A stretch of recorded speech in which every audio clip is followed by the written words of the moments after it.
മലപ്പുറം ജില്ലയിലെ ഒഴുകൂരാണ് താമസം. റെനീസ മേഡത്തിന്റെ അയൽവാസിയാണ്. പിന്നെ ഞാനിങ്ങനെ ഈ ഊരയ്ക്കൊക്കെ ഭയങ്കര വേദനയായിരുന്നു. വെരിക്കോസിന്റെ പ്രശ്നമുണ്ട്, കാലിന് ഭയങ്കര വേദന ഒക്കെ ആയിരുന്നു. ഡോക്ടേഴ്സിനെയും പിന്നെ ഹോമിയോ ട്രീറ്റ്മെന്റും ഒക്കെ ചെയ്തതാ. പക്ഷെ ഒരു വർഷത്തോളെങ്കിലും മാഡം എന്നോട് പറഞ്ഞിട്ടുണ്ടായിരുന്നു മരുന്ന് കഴിച്ചാൽ നിങ്ങൾക്ക് മാറും ഒക്കെ. പക്ഷെ ഞാനത് അത്ര കൊണ്ടില്ല.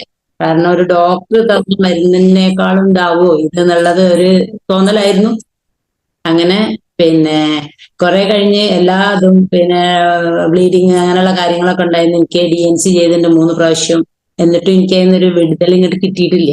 അങ്ങനെ ഞാൻ പിന്നെ ഇവര് നിർബന്ധിച്ചപ്പോ ഞാൻ വിചാരിച്ചു ഇത്രയും മരുന്ന് കഴിച്ചില്ലേ, ഇനി നാല് പിന്നെ ഇതും കൂടെ ഒന്ന് ട്രൈ ചെയ്യാം എന്നുള്ള രീതിയിലാണ് ഇതിലേക്ക് വന്നത്.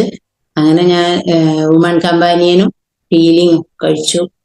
അങ്ങനെ എനിക്ക് ഹോർമോണിന്റെ ഒരു പ്രശ്നങ്ങളൊക്കെ നിന്ന് പിന്നെ പീരിയഡ്സ് ഒക്കെ നല്ല രീതിയിലായി. അങ്ങനെ മാത്രമല്ല എന്റെ ഊരേന്റെ വേദന മാറി, കാലിന്റെ പ്രശ്നം. പിന്നെ ഞാൻ പ്യൂരിഫയർ കഴിച്ചിട്ടുണ്ട്. അതൊക്കെ കഴിച്ചു കഴിഞ്ഞപ്പോ എനിക്ക് അതിന്റെ ശരിക്കും ഒരു എഫക്റ്റ് ഉണ്ടായി. ഇപ്പം എന്താന്ന് വെച്ചാൽ എനിക്ക് ആ വേദനേന്റെ പ്രശ്നമില്ല. പിന്നെ ഞാൻ വേദന കാരണം എനിക്ക് ശരിക്കും എന്ന് പറഞ്ഞാൽ ഒന്ന് അങ്ങോട്ടും ഇങ്ങോട്ടും തിരിഞ്ഞോ മറിഞ്ഞോ കിടക്കാനോ ഒന്നും ചെയ്യാൻ പറ്റാത്തൊരവസ്ഥയിൽ ആയിരുന്ന ഒരാളായിരുന്നു ഞാൻ. ഇപ്പൊ എനിക്ക് അതിനൊക്കെ ഒരുപാട് മാറ്റങ്ങളായി.